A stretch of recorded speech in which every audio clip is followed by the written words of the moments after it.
श्रीराम जय जय राम। श्री अनंतकोटी ब्रह्मांड नायक राजाधिराज सच्चिदानंद सद्गुरु श्री ब्रह्मचैतन्य महाराज की जय।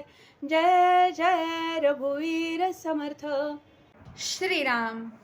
श्री ब्रह्मचैतन्य गोंदवलेकर महाराज प्रवचन 23 ऑगस्ट। वाचनाची आवश्यकता आणि मर्यादा। पोथ्या आणि संतांचे ग्रंथ आपण मोठ्या प्रेमाने वाचतो आणि सांगतो, पण तशी कृती करत नाही, म्हणून आपण देवाला अप्रिय होतो.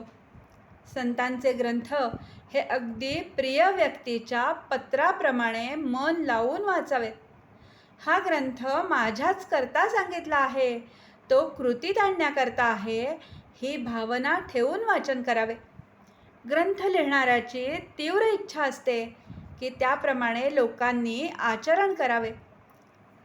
त्यावरची टीका वाचताना मूळ ग्रंथातला मथित अर्थ लक्षात आणावा. भाषांतरकार हा भाषांतरामध्ये आपले थोडे घालतोच. मूळ ग्रंथ वाचणे हे केव्हाही चांगले. संतांचे ग्रंथ हे आईच्या दुधासारखे, तर टीका आणि भाषांतर हे दाईच्या दुधासारखे आहेत, हा फरक जाणून घ्यावा. कित्येकांच्या बाबतीत वाचन हे सुद्धा एक व्यसन होऊन जाते.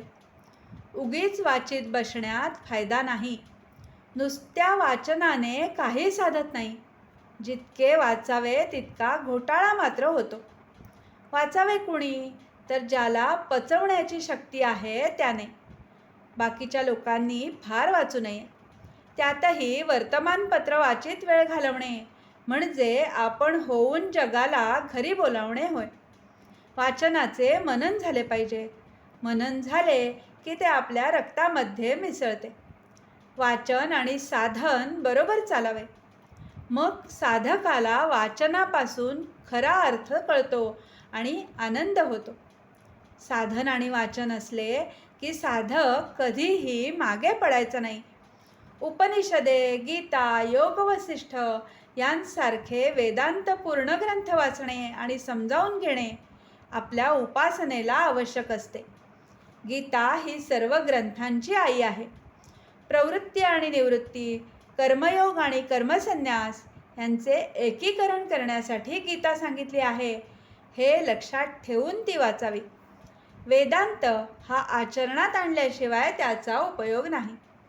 हितकारक गोष्ट आचरणात आणलीच पाहिजे.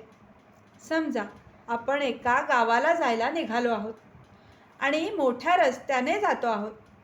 वाटेत एक माहितगार इसम भेटला आणि त्याने आपल्याला जवळची एक पायवाट दाखवली.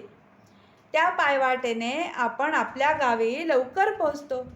तसे उपासनेच्या मार्गामध्ये स्वतःचा दोष स्वतःला कळत नाही. आपले मन ताळ्यावर राहत नाही. अशा वेळी गीतेसारख्या ग्रंथांच्या वाचनाने आपला दोष आपल्याला कळतो आणि आपली चूक आपल्याला कळली तर आपण लवकर सुधारतो. आजचे बोधवचन. पोथी वाचायची ती कशा करता, साध्य काय, साधन काय हे जाणून घेऊन त्याप्रमाणे कृती करण्यासाठी. जानकी जीवन स्मरण. जय जय राम।